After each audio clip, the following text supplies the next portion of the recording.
Perfecto. A ver, espera un cachito. Tengo que tomar nota de cómo estamos iniciando la clase. Para hacer mi informe, pues nos piden informe.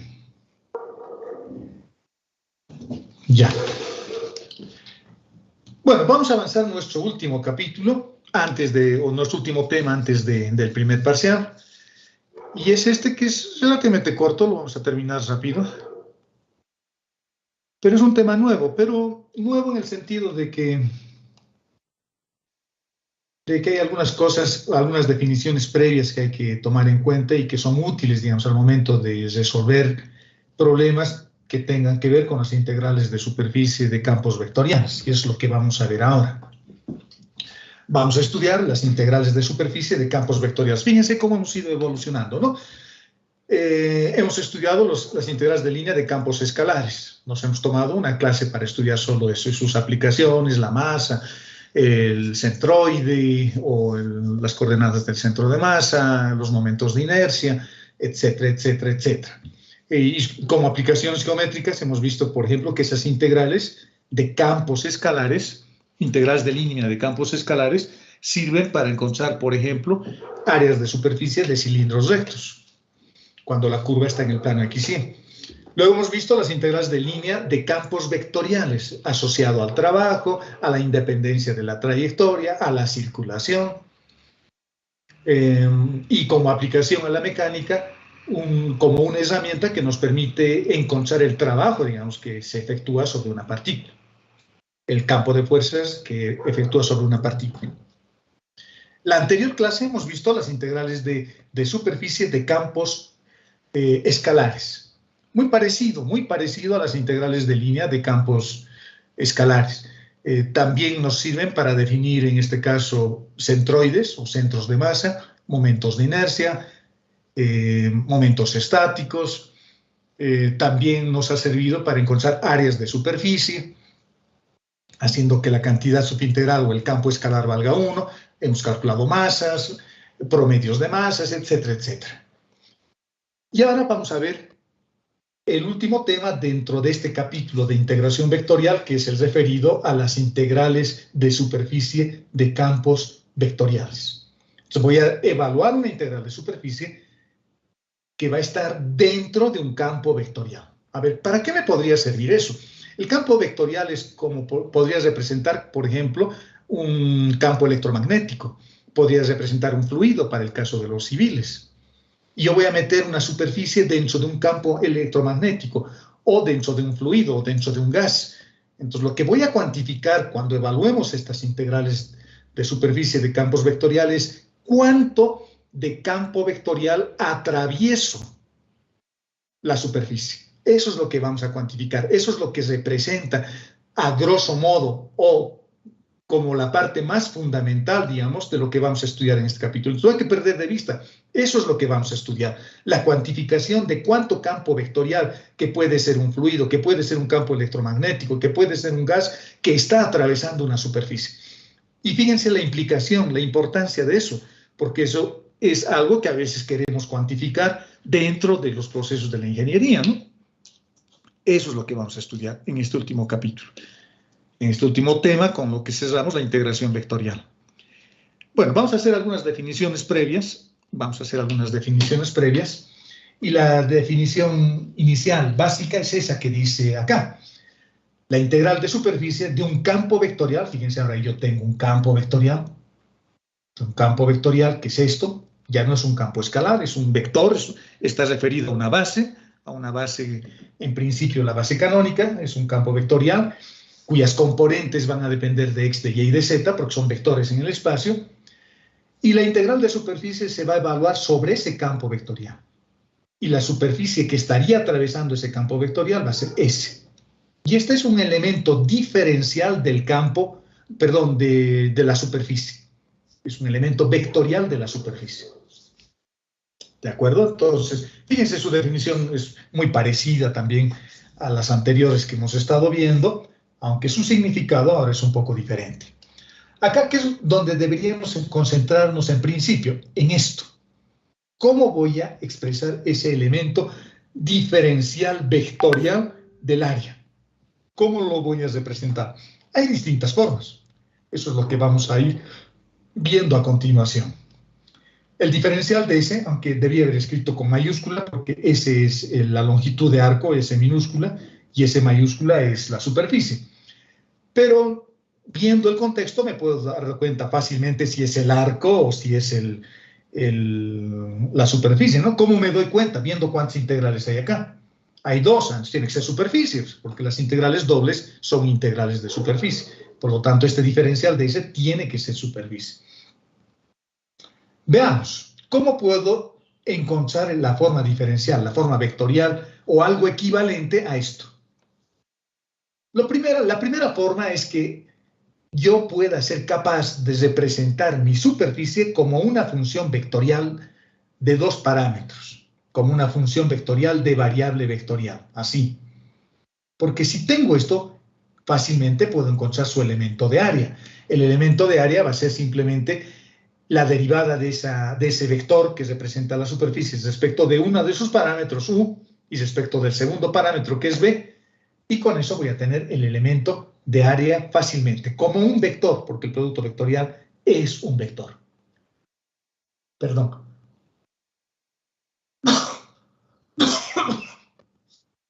Como un vector. Y como son elementos, y como este es un elemento diferencial, tengo que multiplicar necesariamente por el diferencial de u y el diferencial de b.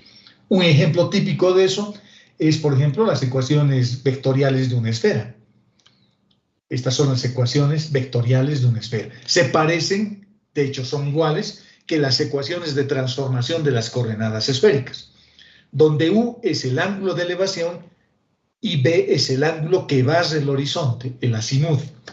¿De acuerdo? Entonces, si yo puedo representar a mi vector de esta forma, derivando x, y, z respecto de u y derivando x, y, z respecto de b y haciendo el producto vectorial, fácilmente yo puedo encontrar el elemento de área. Y el resultado es un vector. Y ese vector lo voy a multiplicar en producto escalar sobre o con el campo vectorial. ¿Qué pasa si a esta misma esfera los represento como una función escalar de punto? Estas son las funciones escalares de punto. Son las superficies que hemos estudiado o que se estudian en cálculo 2, en este caso, una esfera. Pero podría ser cualquier otra superficie, ¿no? Podría ser un paraboloide de un manto, podría ser un hiperboloide, podría ser un paraboloide de dos mantos, podría ser la parte de un cilindro, la parte de un cono, la parte de un plano, etcétera, etcétera, que son formas escalares. Entonces, el elemento diferencial, pero fíjense ahora, este elemento diferencial ya no es un vector, es un elemento escalar de área, no es un elemento vectorial. ¿Cómo él encuentra el elemento vectorial? Haciendo esto. Haciendo esto. Teniendo el módulo de este vector, que va a ser el elemento escalar de área, por el vector normal unitario a la superficie. Se podría hallar así. Y esta es una expresión bastante común y esta es a veces, en muchos casos, la que más se utiliza.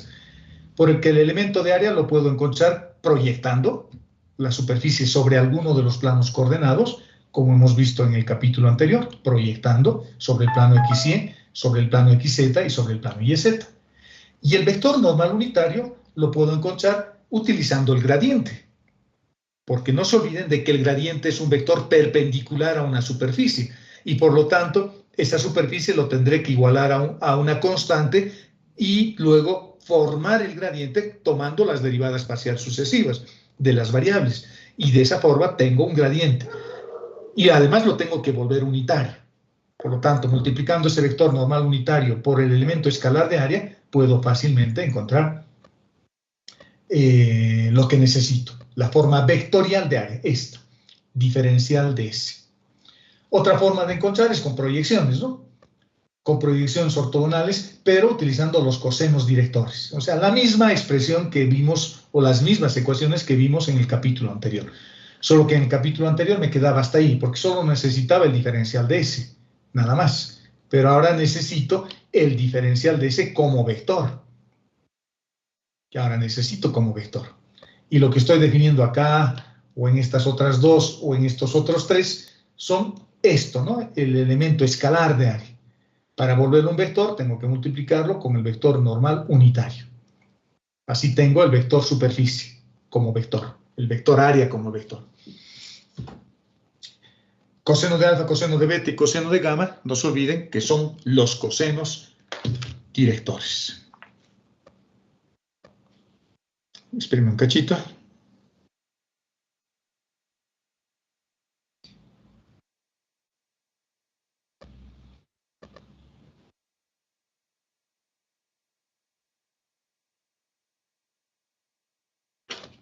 Sigamos. Bueno, esto es simplemente un párrafo que dice exactamente eso, ¿no? N tiene que ser un vector unitario.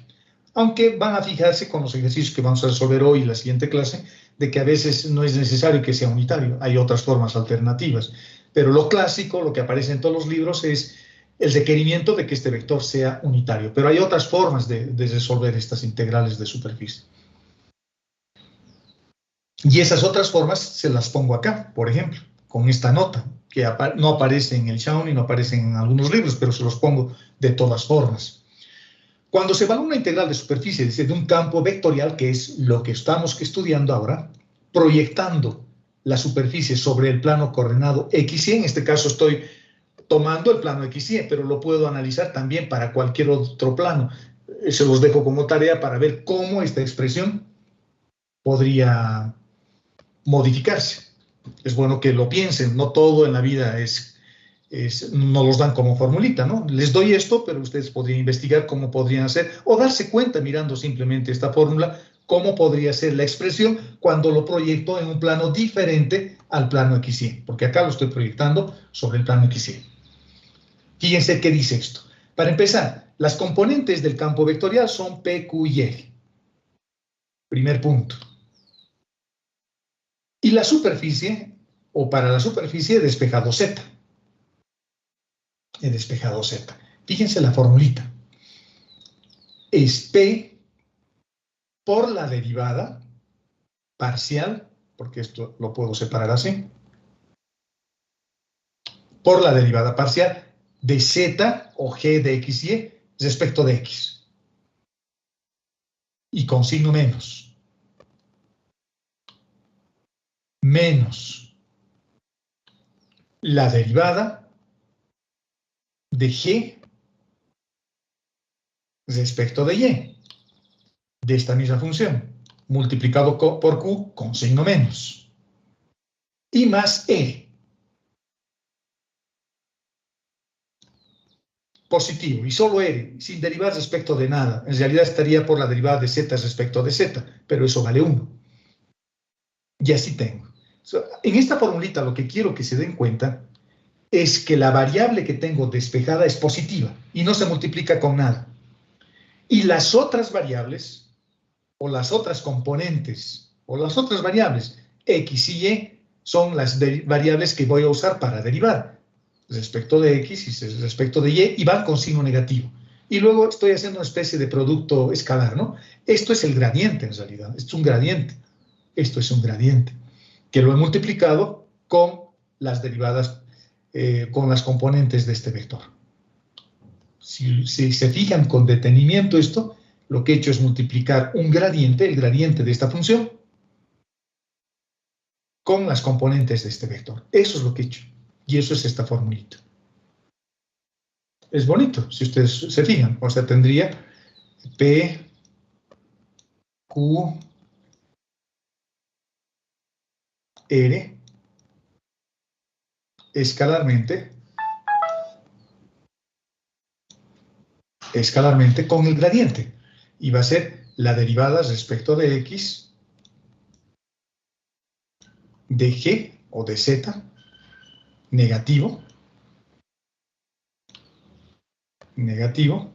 coma, menos Z respecto de Y, negativo también, que lo puedo poner así de otra forma, coma 1.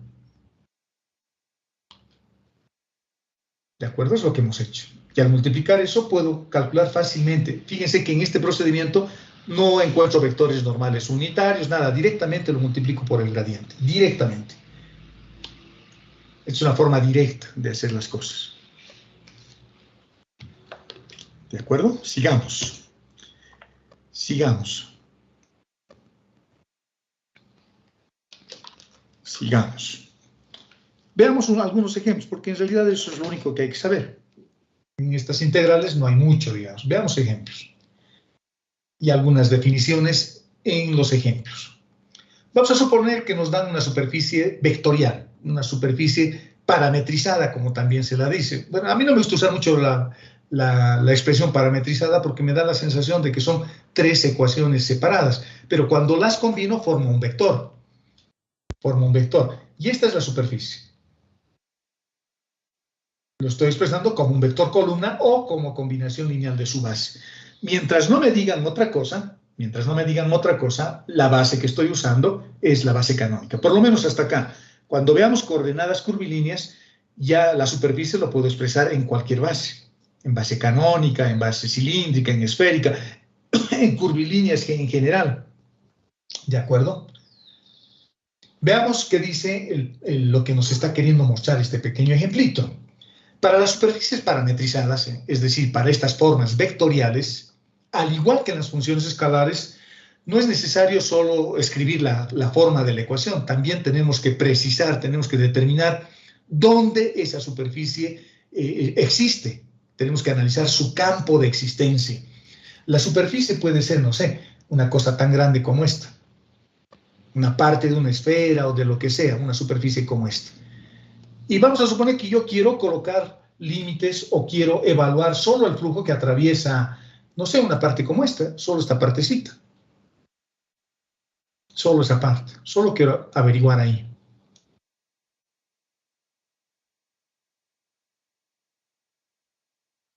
No es en toda la superficie, solo es una parte de la superficie. Y por lo tanto, si bien su campo de existencia puede ser diferente de toda la superficie, pero yo voy a colocar límites en este otro, en este subconjunto, digamos, podríamos decir. ¿De acuerdo? Y bueno, y el campo de existencia de la función en general se llama el dominio de definición, ¿no? El dominio de definición. En nuestro ejemplo, en este ejemplito, fíjense, este vector o las componentes u al cuadrado o el producto u por b o por b no tienen limitaciones, ¿no? No hay divisiones por cero, no hay la posibilidad de que tengamos un número complejo, no hay nada de eso. Por lo tanto, el dominio de definición de esta función es todo el plano V, todo el espacio vectorial cuyas variables son u y b. Pero para este ejemplo, digamos, para lo que estamos queriendo hacer, yo podría restringir ese dominio de definición a un subconjunto y podría, por ejemplo, decir que yo voy a evaluar el flujo que está atravesando mi campo vectorial únicamente en esta región. U que varíe desde -2 hasta 2 y que B varíe entre 0 y 4. Vamos a suponer que es este. Y vamos a suponer que yo estoy queriendo analizar cuánto de flujo está atravesando solo esa parte de ese subconjunto, porque va a haber otros, ¿no?, vectores que están atravesando por otro lado, pero yo quiero cuantificar solo acá. Entonces, en general vamos a trabajar con subconjuntos. ¿De acuerdo? Ahora, como esta superficie de este ejemplo me lo han dado en su forma vectorial, encontrar su elemento de área es fácil, porque encontrar su elemento de área simplemente es encontrar las derivadas de esta función. Fíjense, u al cuadrado respecto de u es 2 veces u. Voy a derivar todo este vector columna o este vector que está escrito como combinación lineal de su base, cualquiera de los dos, en la forma que a ustedes les parezca más cómodo. Yo estoy usando una representación matricial. Entonces voy a derivar este vector columna respecto de u. La primera componente será 2u, la segunda componente será b y la tercera componente 0 simplemente. Y luego voy a derivar el mismo vector, el mismo espacio vectorial que representa una superficie, ahora respecto de b. La primera componente obviamente se hace 0 porque u al cuadrado no depende de b. La segunda depende de b, sí, por lo tanto se queda como u. Y en la tercera componente vale b, su derivada vale 1. Y haciendo el producto vectorial en base canónica, este es el vector que representa el área. No se olviden que el producto vectorial es un vector cuyo tamaño del vector resultante, digamos, esto es u y esto es b. Hemos hecho el producto vectorial Y el producto vectorial de esos vectores derivadas, ¿no?, me está dando esto. Y el tamaño de este vector es el elemento de área. La clase anterior les había dicho de que las superficies, cuando se representan de manera vectorial, es como tener un tejido. Es como tener un tejido. Un tejido como la chompa que tenemos, por ejemplo. Y fíjense, es un tejido así. Ay, siempre sucede eso. Siempre sucede eso. ¿Dónde estamos? Acá. Es como un tejido. Una parte de una superficie, digamos así. Esa es una superficie cuya forma vectorial está dada por esta ecuación. Y como depende de dos parámetros, estoy usando dos lanas de distinto color. Por ejemplo, una lana así, que podría ser U. La lana U. Para cada una de estas líneas, para U igual a 1 o igual a 2, voy a tener eso. Y luego voy a tener otras líneas que podrían ser verdes, que representan al parámetro B. Es exactamente lo que estoy haciendo. Cada una de esas líneas rosadas o cada una de esas líneas verdes es una curva sobre la superficie. Por ejemplo, si yo digo que U valga 1, la única variable que voy a tener va a ser B. Y si yo digo que B valga 5, la única variable que voy a tener es U. Por lo tanto, voy a tener clavado en B igual a 5, una curva en este plano, en B igual a 5.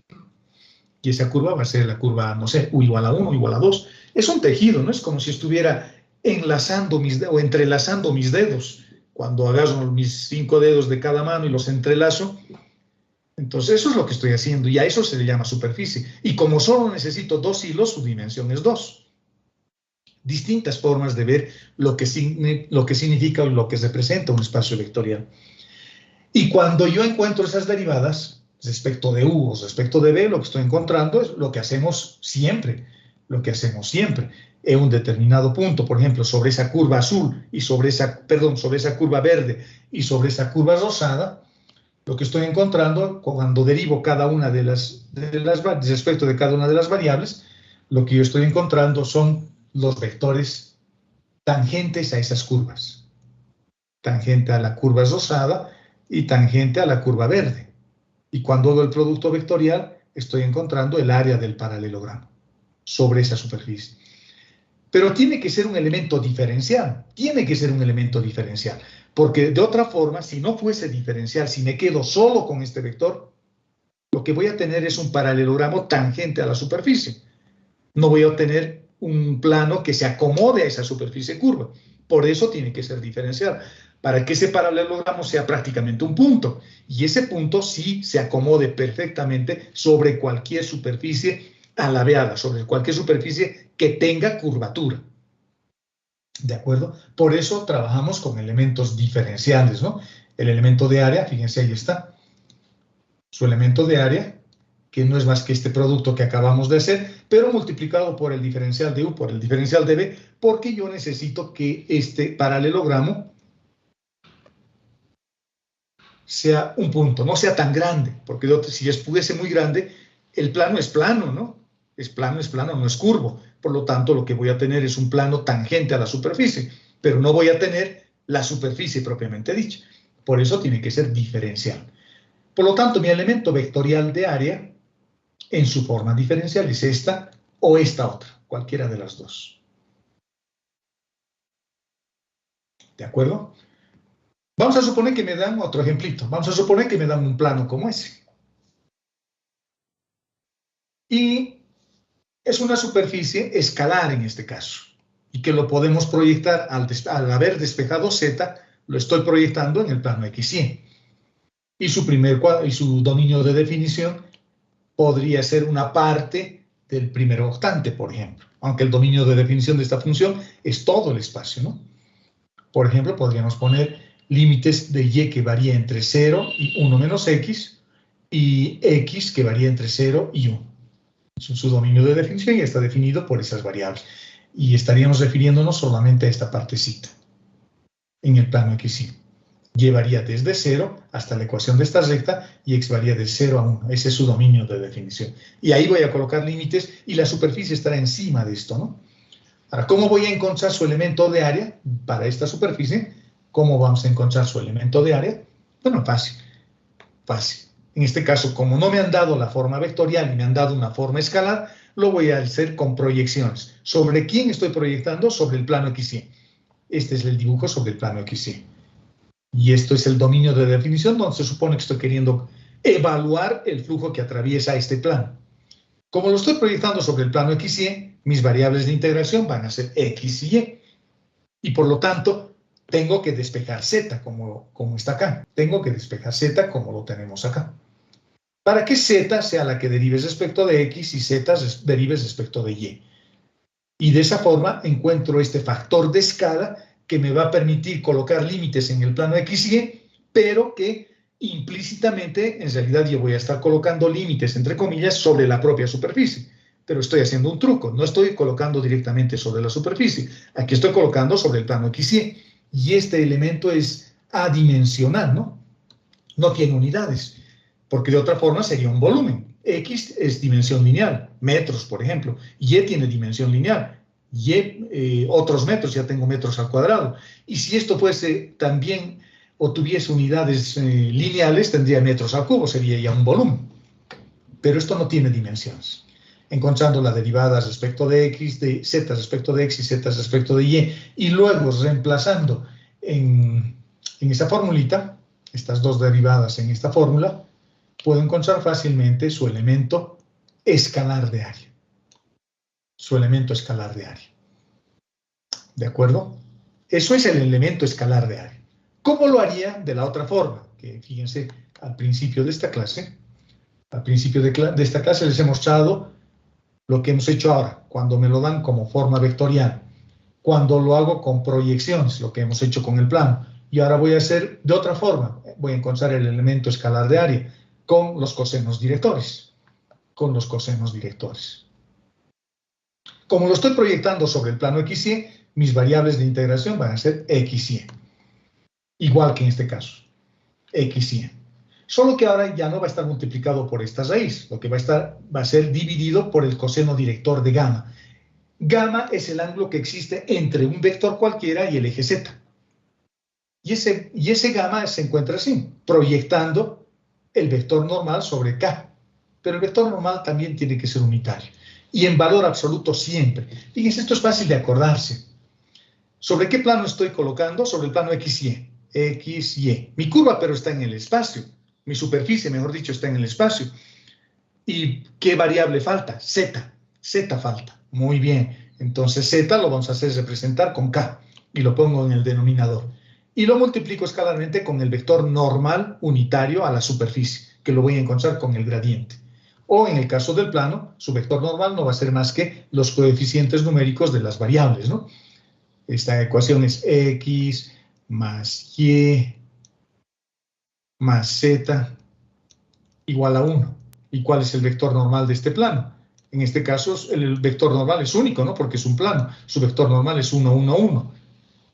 Y como tiene que ser unitario, lo divido entre raíz de 3.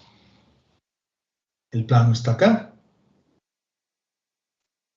Estoy usando el método del gradiente, porque para el gradiente necesito llevar la función a su forma de ecuación, es decir, a una forma implícita. Ninguna de las variables tiene que estar despejada. Con eso encuentro el gradiente, que es 1, 1, 1, o simplemente tomo los coeficientes numéricos de la variable, lo divido entre su módulo y ya tengo n.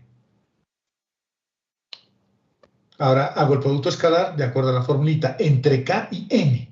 Entre K y N. Esto es K. Y este es el valor de n que acabamos de encontrar, este.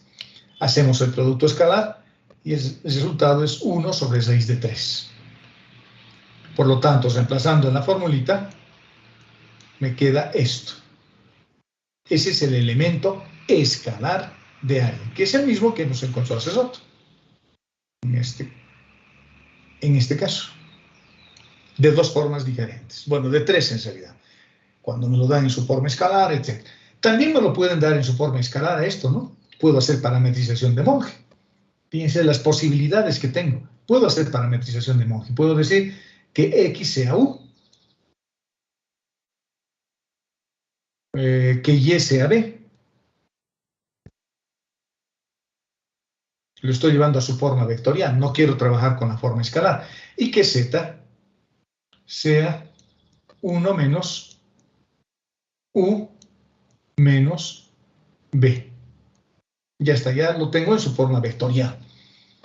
Entonces, para eso tendría, o si quiero encontrar el elemento de área, lo que tendría que hacer ya en su forma vectorial directamente, sin encontrar gradientes ni nada, ni cosenos directores, esto va a ser la derivada de estos respecto de U. La derivada de respecto de U va a ser 1, 0 y menos 1. Por, en producto vectorial, 0, 1, menos 1. Y el producto vectorial ya me va a dar el vector que necesito. ¿De acuerdo? Aquí no hay que volverlo unitario, no hay que hacer nada. Ya me da directamente el vector. Y los límites lo voy a colocar en el plano V, pero el plano V casualmente son también igual que el plano XY. Por lo tanto, el dominio de definición de esta función va a estar en el plano XY. Igual que la proyección, exactamente lo mismo. ¿De acuerdo? Ahora, fíjense que cuando yo hallo este vector normal a la superficie, digamos que esa es nuestra superficie, el vector normal tiene que cumplir ciertas características o tiene que cumplir ciertas condiciones. Ese es el vector normal. Y el sentido del vector normal es fundamental, es importante. ¿Por qué es importante tener cuidado con el sentido del vector normal? Es importante, jóvenes, porque el campo vectorial puede ser, por ejemplo, así. El campo vectorial, muchos vectores así. Entonces, cuando yo resuelvo la integral de superficie, comparo el vector normal de mi superficie con los vectores de referencia del campo vectorial. Y si el resultado es positivo, querría decir que el flujo está atravesando en este sentido. Pero si el campo vectorial tuviese otra orientación, no sé, digamos así, ahora lo voy a pintar a otro campo vectorial con verde, así, entonces el resultado va a cambiar, no va a ser el mismo, porque ahora el flujo está yendo en el sentido contrario. ¿Cómo yo hago para comparar? ¿Cómo yo hago para saber si el flujo va hacia arriba o va hacia abajo? Yo debo utilizar como referencia el vector normal a la superficie. Por lo tanto, cuando elijamos el sentido del vector normal, esa elección no es arbitraria, esa elección es útil porque a mí me va a decir si el flujo es hacia arriba o el flujo es hacia abajo. Y esta es otra información que necesito, ¿no?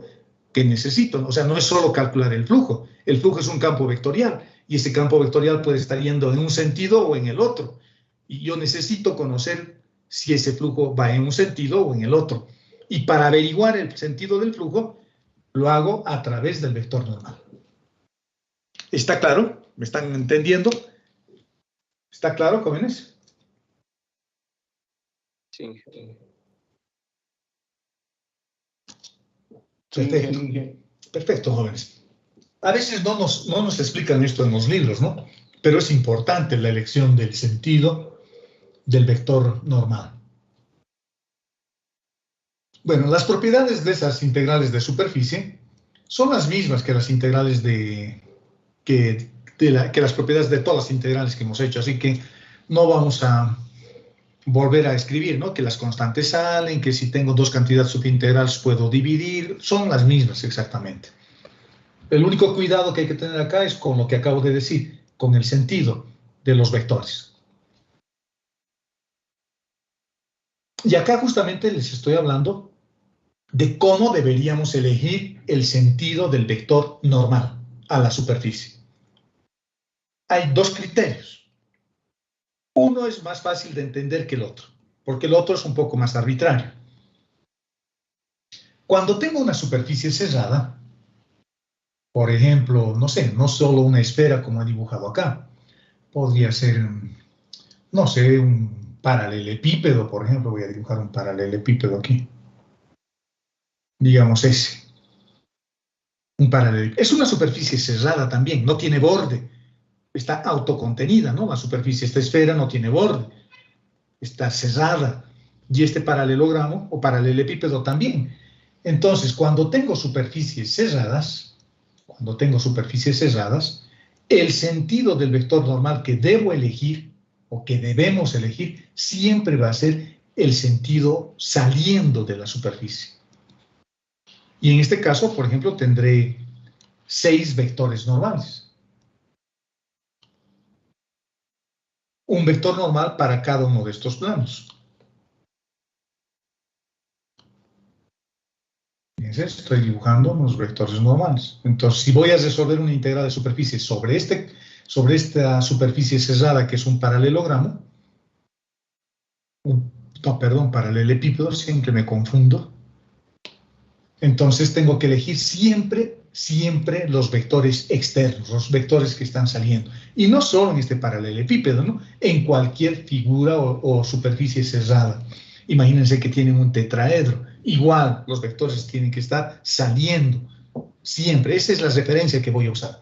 Porque estos vectores que estoy colocando como vectores salientes me van a servir para determinar qué es lo que ocurre con el flujo en cada una de esas caras. Porque el campo vectorial puede estar entrando o puede estar saliendo de manera diferente en cada una de las caras.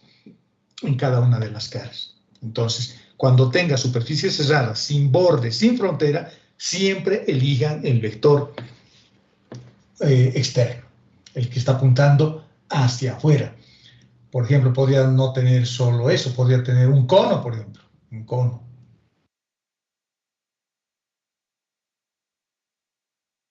Un cono, superficie cerrada, vamos a suponer que tiene tapa también, esto está tapado, está cerrado, y esto también, la cara lateral del cono también está cerrada. Entonces, ¿qué vector yo voy a elegir acá? ¿Qué vectores voy a elegir? Para la tapa, los vectores externos, y para la cara lateral, estos vectores externos también. ¿Cómo me voy a dar cuenta? Bueno, si está hacia abajo, z que sea negativo, y si está hacia arriba, z que sea positivo, en el vector. Cuando la superficie es abierta, como en este caso un plano, o podría tener la parte, por ejemplo, de una esfera, una cosa así, el vector preferentemente que debemos elegir, jóvenes, el vector preferentemente que debemos elegir es el vector ascendente. Para el vector normal, el ascendente. En este caso, tengo que asegurarme de que z sea positivo y las otras componentes negativas.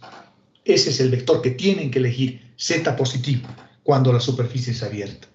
¿Para qué me sirven estas elecciones del vector normal? Para esto que les explicaba hace rato. Para determinar si ese flujo está subiendo o está en sentido hacia arriba o está bajando, o si está saliendo de la superficie o si está entrando a la superficie cerrada. Yo tengo que tener una idea. La información que yo tengo que obtener al evaluar la integral de superficie me tiene que dar toda esa información. ¿De acuerdo? Así, por ejemplo, fíjense, los campos vectoriales pueden ser así, de este tipo, y ahí tengo un cono intersectado con un plano, y el campo vectorial puede ir de abajo hacia arriba. Entonces ahí tengo que elegir, y si quiero que atraviese, por ejemplo, el plano, yo tengo que elegir el vector normal de ese plano, el que esté hacia arriba, para que yo lo compare, porque no se olviden que la integral de superficie se evalúa sobre un campo escalar, sobre un producto escalar. Es un producto escalar entre el campo vectorial y el vector normal a la superficie. Entonces, ese resultado puede ser positivo si el campo vectorial y el vector normal de la superficie coinciden, es decir, tienen un ángulo agudo. Puede ser negativo si el ángulo es mayor, si están en sentidos contrarios, o incluso puede ser cero Si el resultado de la integral de línea es 0, es muy probable que ese producto escalar se haya hecho 0. Y se va a hacer 0 únicamente si los vectores que estoy comparando son perpendiculares entre sí. Es decir, que el campo vectorial es perpendicular a la cara de la superficie. En ese caso no va a atravesar nada, porque el campo vectorial va a moverse tangencialmente a la superficie, pero no lo va a atravesar.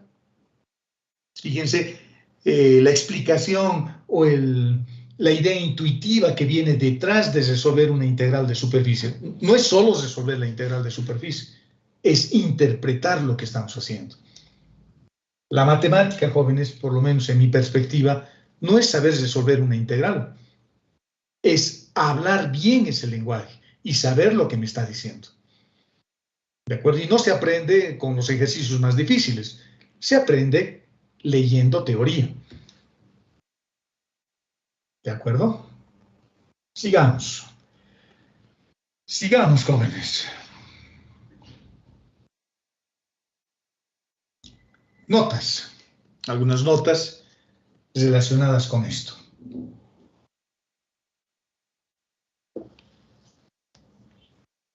Cuando la superficie es cerrada, jóvenes, también se utiliza un pequeño círculo. Con eso estoy indicando que estoy evaluando en una superficie cerrada, no sé, tal vez un cubo. Estoy evaluando sobre esa superficie cerrada. En un cubo. Cerrado, totalmente cerrado. La parte de atrás se vendrá así. Entonces, cuando yo quiero evaluar una integral de línea en una superficie que es cerrada como esta, se coloca este pequeño círculo. Acuérdense, es lo mismo que en las integrales de línea. A estas integrales de línea le llamábamos circulación, porque evaluábamos sobre una curva que era cerrada. En ese caso se evalúa sobre curvas. Y es cerrada. En este caso evalúo sobre superficies, y la superficie tiene que ser cerrada. ¿De acuerdo? Las circulaciones para las integrales de línea y las integrales de superficie con este pequeño círculo para denotar que esta superficie es cerrada y que por lo tanto los vectores normales habrá que tomarlos los externos, los que van hacia afuera. ¿De acuerdo? Hay superficies bien interesantes. Hay, por ejemplo, esta superficie que es la superficie de Moebius. Es una superficie que solo tiene una cara. No tiene cara interna y cara externa como cualquier superficie. Por ejemplo, esta superficie tiene una cara externa, la que está mirando hacia afuera, y tiene una cara interna, la que está mirando hacia adentro. Y me doy cuenta con el vector normal. Si el vector normal está hacia afuera, ese vector normal lo estoy apoyando en la cara interna. Y si el vector está hacia arriba, ese vector lo estoy apoyando en la cara externa, de la misma cara, de la misma superficie. Cada superficie tiene dos lados, una cara externa y una cara interna. Pero extrañamente hay superficies, extrañamente digo porque parece mágico, hay superficies que solo tienen una cara. Y una de ellas es la cinta de Moebius. Es bien fácil construir la cinta de Moebius. Agarran una banda de papel, no sé, un papel de unos 40 centímetros, digamos, y de unos 3 centímetros de ancho, lo giran, lo tuercen un poquito y lo colan. Lo tuercen una sola vez y lo colan. Y obtienen la cinta de Moebius. O sea, cuando ustedes se mueven sobre la cinta de Moebius, siempre se van a estar moviendo sobre la misma cara. Siempre se van a estar moviendo sobre la misma cara. Parecería, y no interesa dónde empiecen, digamos que empiezan aquí, siempre van a moverse sobre la misma cara. Y las ecuaciones paramétricas de una cinta de Moebius está dada por esta expresión, que es un poquito más complejo, fíjense. Esas son la forma vectorial de la cinta de Moebius. 1 más b medios por el coseno de u, medios todo por el coseno de u, eso será x, y ese será 1 más b medios por el coseno de u medios nuevamente por el seno de u, y z será b medios por el seno de u medios. Puedo graficarlo en MATLAB, por ejemplo, esto. Si grafican estas ecuaciones van a obtener la cinta de Moebius. Y pueden poner un dominio de definición, no sé, es razonable, digamos, para dibujar una parte. También se llaman integrales de superficie. Estas son las que estamos analizando, estas, ¿no? Estas, las más útiles desde la perspectiva de analizar ese flujo que atraviesa una superficie. Pero también desde el punto de vista más matemático, digamos, se llaman integrales de superficie a esta, por ejemplo, donde tengo un campo vectorial acá, que es el elemento vectorial de área. Esto es un elemento vectorial de área, multiplicado por un escalar. El resultado va a ser un vector. Va a ser un vector. Pero es un vector que lo estoy obteniendo al multiplicar un vector por un escalar. Este también es otra expresión, es esa otra expresión que también representa una integral de superficie. Se hace exactamente lo mismo, se encuentra estos elementos como hemos aprendido, se parametrizan, se hace el producto vectorial y el resultado va a ser un vector. En cambio, en estos otros casos en el que hemos estudiado desde el principio, el resultado es un escalar. Y ese escalar representa el flujo que está atravesando una superficie. En cambio, en estas otras dos formas, que también son integrales de superficie, los resultados son vectores. ¿De acuerdo? Y ahí están las aclaraciones. Phi es una función escalar y f de x y z con la flechita encima es un campo vectorial. ¿Dudas hasta acá? Nada. Veamos ejemplos entonces.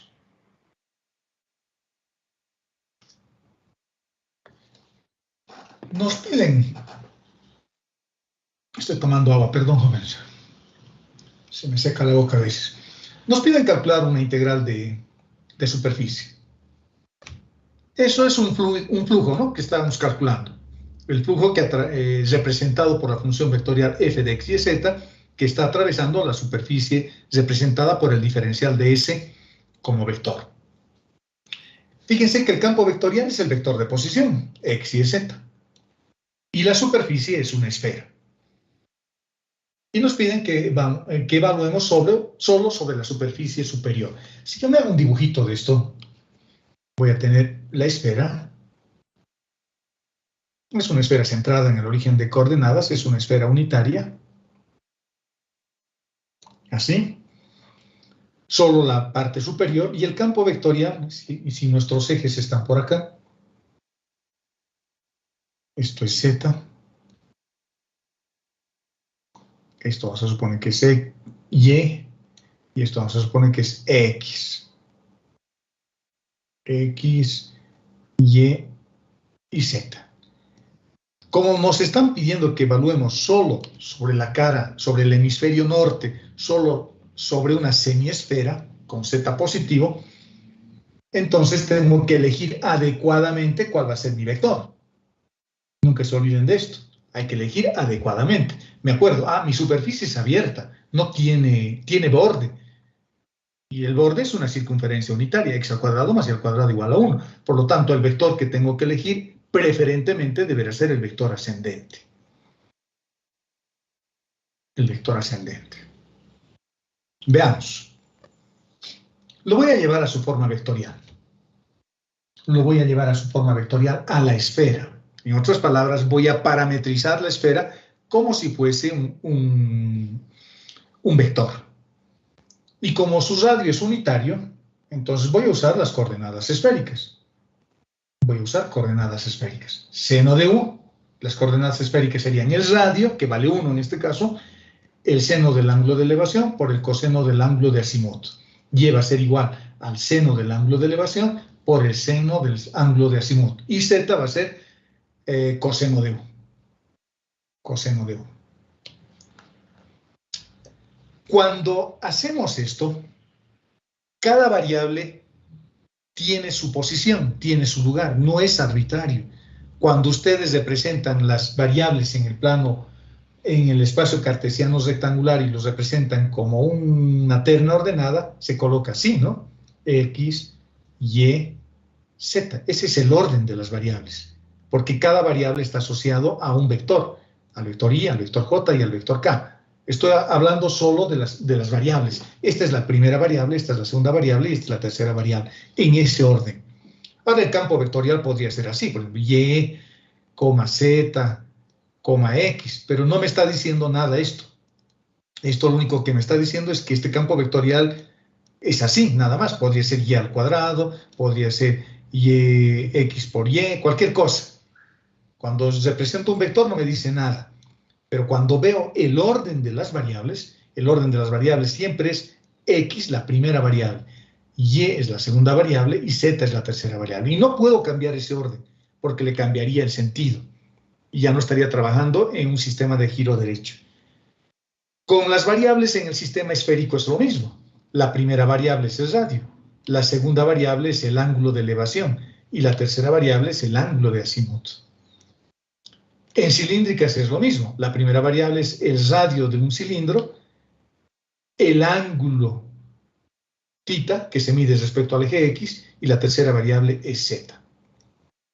Este θ es diferente de este, ¿no? Porque este se mide sobre el plano XY, este se mide sobre el eje X y este se mide sobre el eje Z. Eso ya saben de cálculo 2. Entonces no puedo cambiar el orden de esas variables, porque lo que yo necesito es un vector ascendente o externo, si puede ser el caso de una esfera, y con este orden. La primera derivada que voy a hacer es respecto a la primera variable, u, y a la segunda variable, que es b. Entonces simplemente derivamos. X respecto de u me va a dar coseno de u, coseno de b, coseno de u, coseno de b. Y y respecto de u me va a dar seno, coseno de u, seno de b. Y z respecto de u es menos seno de b. Luego derivo las mismas tres ecuaciones respecto de b. Me va a dar menos seno de u, seno de b, menos seno de u, seno de b, seno de u, coseno de b, seno de u, coseno de b, y z no depende de b, por lo tanto vale 0. Hacemos su producto vectorial y el resultado es esto. Acá ocurre una cosa bien interesante y nos va a servir para definir algo que se puede presentar en algunas otras superficies. El resultado es seno al cuadrado de u por coseno de b, porque fíjense, he factorizado este seno de u. He factorizado este seno de u.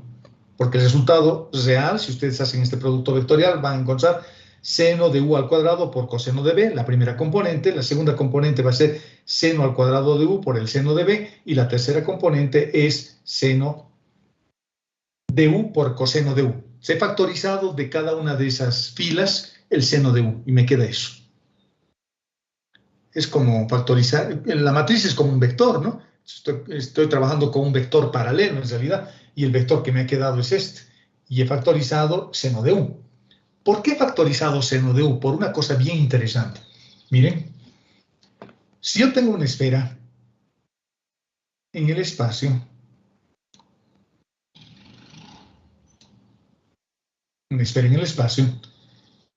este ángulo u es este. Y cuando este vector lo proyecto sobre el plano XY, obtengo este otro ángulo que es b, el ángulo de azimut. ¿Qué pasa si u vale 0? Si u vale 0, querría decir que este vector está acá, sobre el eje Z.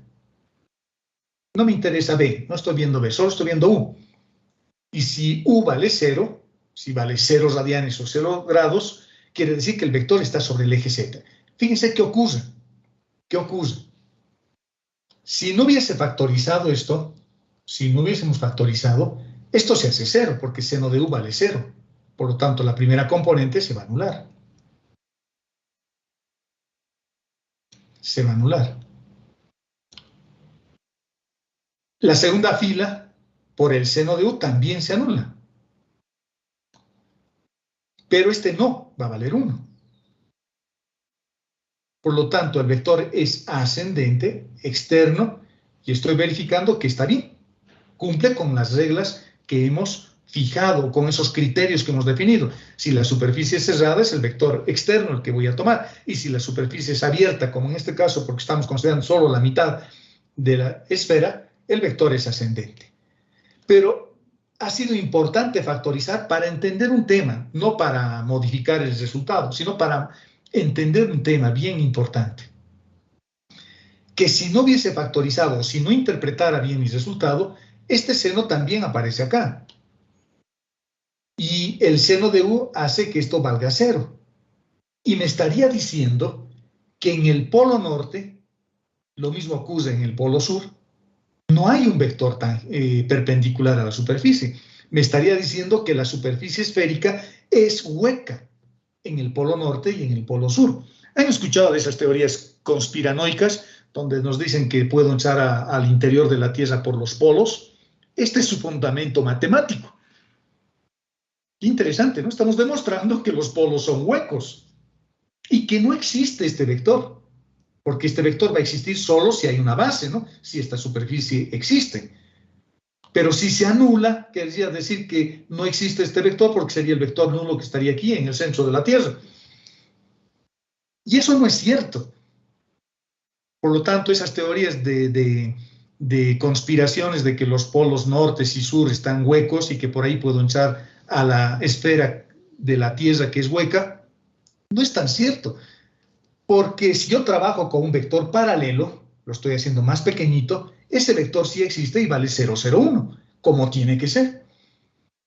Por lo tanto, cuando u vale 0, a ese punto, a este puntito se le llama punto singular no intrínseco, porque es un punto que aparentemente sería hueco, que no existiría un puntito sobre la esfera en esta posición. Pero sí existe y lo estoy verificando factorizando esto, porque lo que a mí me interesa en realidad solo es el tamaño de este vector. O ni siquiera el tamaño, su dirección en realidad de este vector. Por eso estoy factorizando este valor. ¿De acuerdo? Interesante, ¿no? Es un punto singular no intrínseco. El resultado que hemos obtenido es este, ¿no? Este.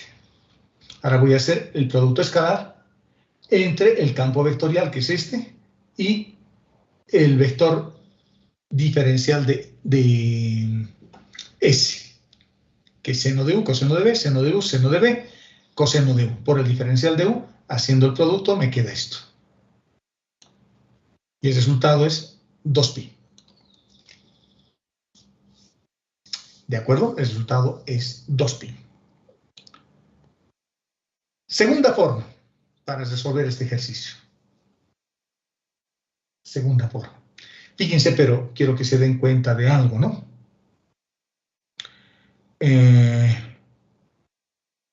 Este seno de U que lo estoy factorizando para mostrarles ese punto singular no intrínseco, sin embargo, cuando yo resuelvo la integral de superficie no lo tengo que eliminar. Y ese seno de U lo estoy manteniendo acá. No lo estoy eliminando, no trabajen con un vector paralelo. Esa idea de vector paralelo que les he manifestado hace rato es solo para mostrarles de que ese vector existe en el polo norte y existe en el polo sur, nada más. Pero cuando yo resuelva la integral de superficie, este seno de U no lo puedo modificar. Tengo que trabajar con lo que ha salido de este producto. Y cuando yo he trabajado con eso, aparecía este seno. Y ese seno lo estoy manteniendo acá. Lo estoy manteniendo ahí. Porque este vector es el diferencial de S. Y este otro es el campo vectorial F, o cualquiera, porque es el mismo. Es el mismo. Mi campo vectorial es este, ¿no? Es una esfera. Y la esfera en coordenadas esféricas es seno de U, coseno de B, seno de U, seno de B y coseno de U. Esa es la esfera. O en otras palabras, si quieren mantener este orden, el primer vector, este, sería F. Este. Y este otro vector es este, sin olvidarnos de este, que era el que aparecía acá. Tiene que estar. Y haciendo ese producto escalar nos sale esto. Y como nos han pedido solo en una semiesfera, el ángulo de elevación, que varía desde 0 hasta pi medios. Por eso coloco de 0 a pi medios. Y el ángulo de azimut que dé una vuelta completa. De 0 a 2pi. Y el flujo que está atravesando es 2pi. Y fíjense que el resultado es 2pi. Es positivo. Quiere decir que el flujo del campo vectorial coincide o tiene el mismo sentido que el vector normal. Es de abajo hacia arriba. Igual que el vector normal a la esfera. ¿Por qué es así? Porque el campo vectorial que me han dado era este, ¿no? El campo vectorial que me han dado es el vector de posición, y el vector de posición siempre tiene simetría radial. El origen de coordenadas es como si fuese un emisor y van saliendo del origen de coordenadas unos rayos como si fuese el Sol, y esa es la forma o la expresión matemática que representa ese campo vectorial, ¿no? Ya está. Segunda forma, con proyecciones. No se olviden que yo voy a evaluar el flujo que está atravesando esta superficie. Esa superficie. La parte superior. Lo voy a proyectar sobre el plano x100. Por lo tanto, necesito de la esfera despejar x y despejar y. Por lo tanto, la esfera, no se olviden que era una cosa como esta, ¿no? X al cuadrado más y al cuadrado más z al cuadrado igual a 1. Era una esfera unitaria, creo, la que nos han dado. Igual a 1. Entonces, de esta forma implícita, tengo que encontrar z respecto de x para reemplazar acá. Y eso es x sobre z y es y sobre z. Negativos, además. Estos dos resultados los reemplazamos acá y acá. Eso es esto y finalmente es esto. Después de haber simplificado, eso es lo que vamos a obtener. Por el diferencial de x, por el diferencial de y. El vector normal de la esfera es este. Ustedes pueden hallar su gradiente. Como la esfera es x al cuadrado más y al cuadrado igual a 1, como esto, derivan estos respecto de x, derivan estos respecto de y, derivan respecto de z, porque ya está igualado a una constante, y luego hallan su módulo y simplifican. Y después de hacer todo ese proceso sale esto. Ese es el vector normal unitario. Por lo tanto, mi integral de superficie es esta, ¿no? Cuando hago proyecciones. Mi integral de superficie va a ser la integral doble del campo vectorial por el diferencial de S. Por el diferencial de S. S como vector. S como vector. Pero cuando utilizo vectores, cuando utilizo proyecciones, esta expresión se transforma en esta otra. El campo vectorial escalarmente por esto. Pero esto se lo expresa así. N por el elemento de área escalar. ¿De dónde ha salido esto? Esto ha salido de lo que hemos hablado al principio de la clase, fíjense. Siempre es bueno ir a ver lo que hemos hecho porque yo sé que se olvidan. Esto estoy usando. N por el diferencial de S, cuando tengo un elemento escalar de área. Y el elemento escalar de área lo hemos hallado con una proyección, con esta. Entonces necesito multiplicar, los vectores que se van a multiplicar van a ser el vector normal y el campo vectorial. Esos son los vectores que se van a multiplicar. ¿Dónde estamos? Estamos por acá. Acá. Voy a multiplicar el campo vectorial con el vector normal, porque son los únicos vectores que tengo. El elemento escalar de área lo voy a poner al final. Voy a hacer primero este producto. El campo vectorial que me han dado era el vector de posición, era este. Y el vector normal es esto, que tengo acá arriba. Por lo tanto, este producto vectorial es simplemente esto. En otras palabras, x al cuadrado más y al cuadrado más z al cuadrado es raíz, pero eso es igual que el radio de la esfera.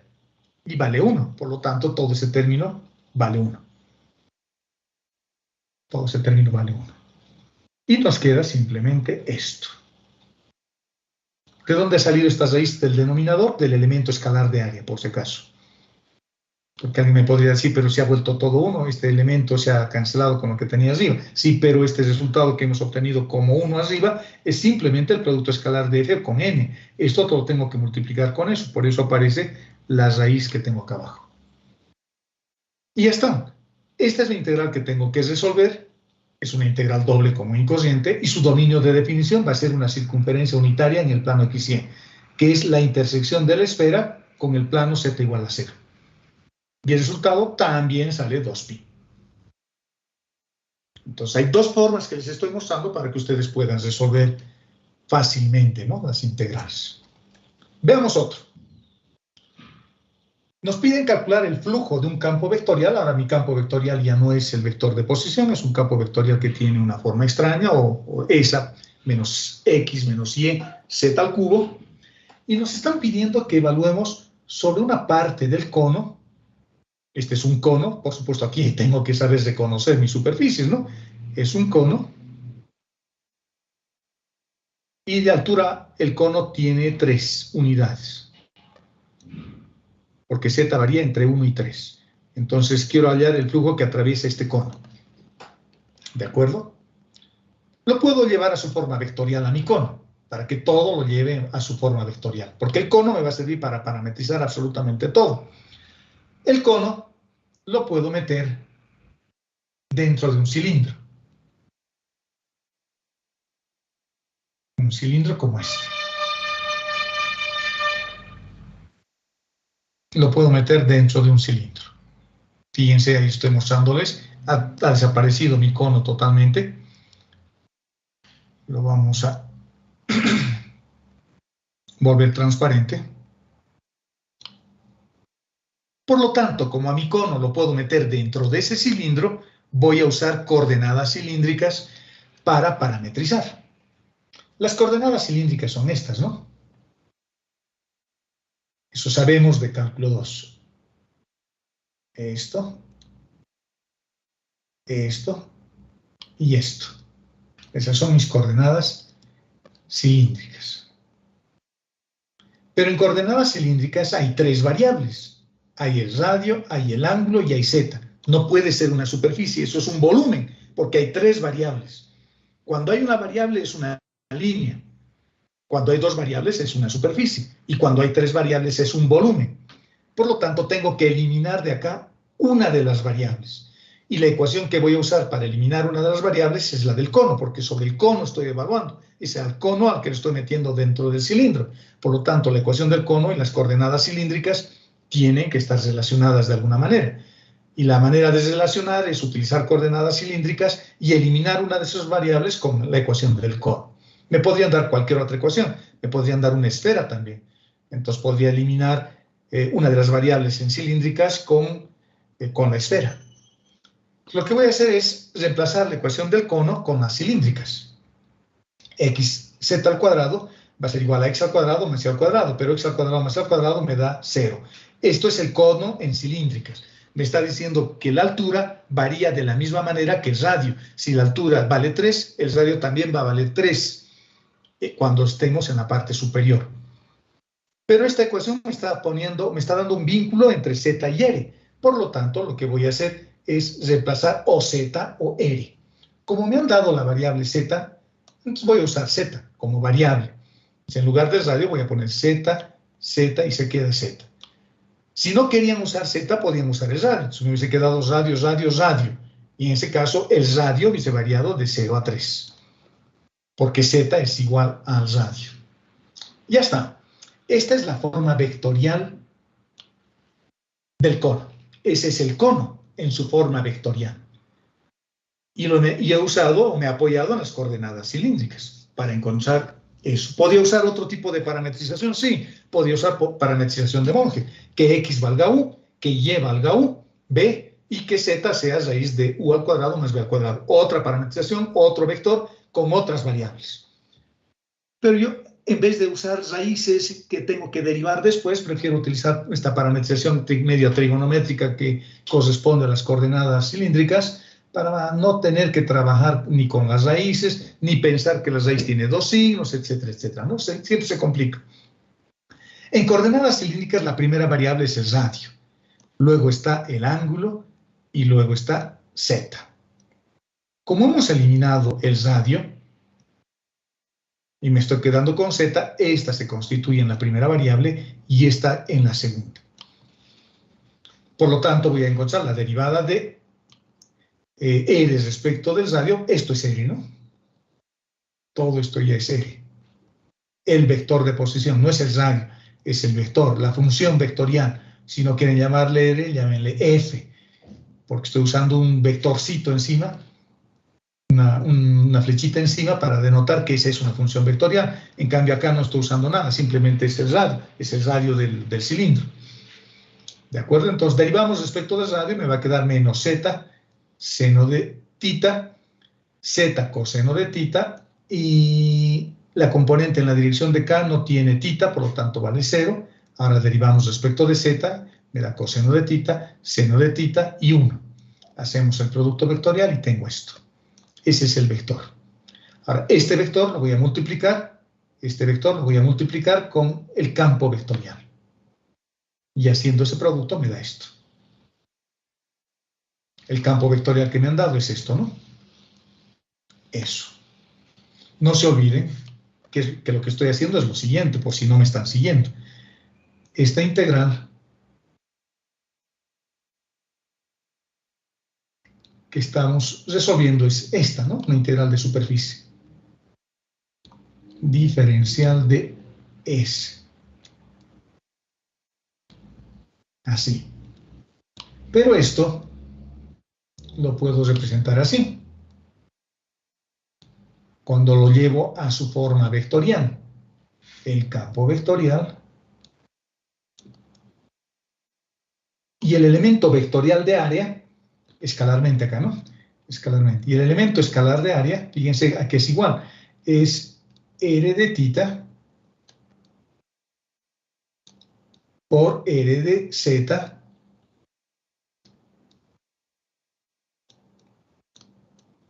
por el diferencial de tita y por el diferencial de z. Luego el orden de integración puedo cambiar de acuerdo a mi mejor criterio, pero es así. Y esto es un producto triple mixto. Por lo tanto, eso es lo primero que estoy haciendo. Como ya tengo R de tita vectorialmente con R de z, que sale eso, por eso estoy multiplicando este resultado acá con el campo vectorial. Y el campo vectorial lo estoy parametrizando usando las ecuaciones de parametrización. Estas ecuaciones, las de la superficie. Entonces me fijo acá, ¿cuál era mi campo vectorial? Mi campo vectorial era menos x, menos y z al cubo. Entonces vengo y digo menos x, pero x vale z coseno de tita, que sería esto. Les voy a mostrar resaltando. Menos z coseno de tita, porque era menos x. Y x vale seno de tita. Como es negativo, queda menos z coseno de tita. Luego era menos y, la segunda componente del campo vectorial. Por lo tanto, será menos z seno de tita. Y luego tenía z al cubo. Hacemos los productos y me queda esto.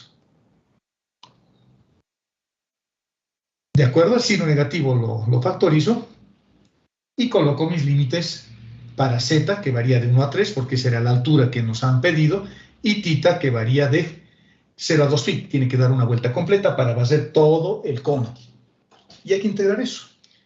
Integrando eso, bueno, eso ya se los dejo para ustedes. Integrando eso me sale menos 1712 sobre 15 por pi. Quiere decir que como me ha salido negativo, quiere decir que el campo vectorial en realidad sería así, ¿no? Como estamos hablando de una superficie abierta que es el cono, vamos a interpretar nuestro resultado. Este es el cono y es superficie abierta, no era cerrada, porque hemos evaluado solo sobre la cara lateral del cono.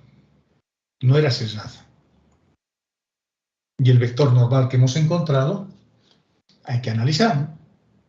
Hay que analizar. El vector normal que hemos encontrado es este. Z es negativo. Por lo tanto, es un vector así. Y como el resultado me ha salido positivo, quiere decir en realidad que el flujo es así. En el otro sentido. Y con eso damos por concluido nuestra clase de hoy. Este es un tema nuevo que hay que estudiarlo con calma y vamos a hacer una clase de ejercicios el día viernes, antes de nuestro primer parcial. Hablando del primer parcial, jóvenes, y de acuerdo a las dificultades que han tenido ustedes, esta es una materia media sui generis, ¿no? Tensorial, porque solo llevan electrónicos y civiles. Entonces, estamos un poco sujetos en esta materia a lo que hacen en las otras asignaturas donde llevan todos. Hay más gente ahí que con nosotros. En cálculo 2 o en física hay 3, 4, 5, 6, 7 paralelos. Y en tensorial solo hay dos, somos nosotros y el paralelo A, que da don Gustavo Michel, el ingeniero Michel. Somos poquitos, así que nos mueven un poco de un lado a otro lado. Creo que este examen estaba planificado para el día martes en principio, creo que luego lo han llevado al miércoles, luego lo han llevado al jueves, porque el jueves era el único día que había tiempo, porque nos querían llevar en la noche a dar este examen, entonces no había, en la noche siempre es pesado y a veces en el curso básico la iluminación no es muy buena, entonces yo no quise tomarles en la noche, porque van a estar haciendo un esfuerzo además con la luz posiblemente. Aunque creo que han cambiado focos, pero siempre existe la posibilidad que la aula que nos den tenga un foco quemado, ¿no? Y en la noche eso es más complicado. Entonces se fijó el día jueves a las 2 de la tarde, pero también hubo algunas observaciones de algunos de ustedes en el sentido de que el jueves se les cruzaba con física 102. Entonces, tuvimos que volverlo a cambiar. Yo lo quise cambiar al día sábado. Al sábado, ¿qué fecha es el sábado? A ver, el sábado 26. Lo quise cambiar para el sábado 26, a las 10 de la mañana. Pero me dijeron que se cruzaba con física 200, que también llevan los electrónicos, y como no se puede tomar dos exámenes del mismo semestre, por lo menos eso es lo que dicen, no sé cuál será la diferencia, si dan de semestres diferentes, no sé cuál será la diferencia. Entonces tampoco podíamos dar el sábado 26. Finalmente hemos quedado que este examen lo vamos a tomar el lunes 28 de marzo. O sea, tenemos prácticamente una semana para estudiar. O sea, lo he sacado de la semana de exámenes incluso. El director ha aceptado y vamos a dar a las 2:30 de la tarde, a las 14:30. Jóvenes, si se les cruza con alguna materia, con avance de alguna materia, ya no se puede hacer nada, ¿de acuerdo? Lo voy a sentir mucho. Tendrán que faltarse ese día a sus clases y demás. Hemos cambiado mucho la fecha del examen y al final hemos quedado en esta fecha. Espero que no se les cruce y si se les cruza que no sea a muchos. Si es que quieren dar el examen, tendrán que faltarse a sus clases, ¿no? Y si es que no quieren faltarse a sus clases, bueno, no darán el examen. No darán el examen, pero ya no podemos hacer nada. Así que por favor ya no me pidan mover o cambiar este horario porque ya no se puede hacer nada. Ha sido muy complicado. Y el examen es de los dos primeros capítulos, diferenciación vectorial e integración vectorial. ¿De acuerdo? Esos son los dos capítulos que se van a evaluar. Hay algunos temas nuevos, este último que hemos visto hoy es nuevo, el resto son más o menos parecidos a los que han visto en Cálculo 2, así que es un parcial yo creo para aprovechar, porque ya han estudiado muchos de estos temas en Cálculo 2, ahora hay que profundizar simplemente un poco eso, y el único tema nuevo en este capítulo es esto, de las integrales de superficie, de campos escalares y campos vectoriales, y en el primer capítulo los temas nuevos son superficies y los invariantes vectoriales, ¿no? El gradiente, la divergencia y el rotacional. Bueno, ¿alguna duda, algún comentario, algo que no quede claro?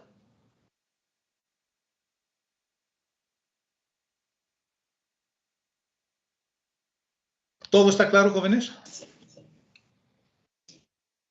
Ingeniero, a las 2 de la tarde y media dijo, ¿no? El examen. Sí, 14:30. Lo voy a publicar. La siguiente semana lo voy a publicar, 14:30. Ok, está bien, gracias. Y lo estoy poniendo 14:30, quería a las 14, pero yo tengo clases de cálculo 2 hasta las 2 de la tarde. Y como tengo que subir hasta el centro, entonces ese día me faltaré también a mis clases de cálculo 2 o pasaré media hora y luego voy a subir al centro, que me va a tomar una hora subir hasta el centro y estaré a las 2:30 por ahí. ¿De acuerdo? Es a las 14:30. Ok, muchachos. Con eso nos despedimos hasta el viernes, donde vamos a hacer una clase de ejercicios también de esto. Y luego nos vamos a ver ya directamente en el examen, porque durante la semana de exámenes no hay clases, ¿no? Se suspenden las clases. Bueno, si no hay ninguna observación o comentario, nos despedimos hasta el viernes, jóvenes. Hasta luego, Inge. Hasta luego, Inge. Hasta luego, Inge. Hasta luego.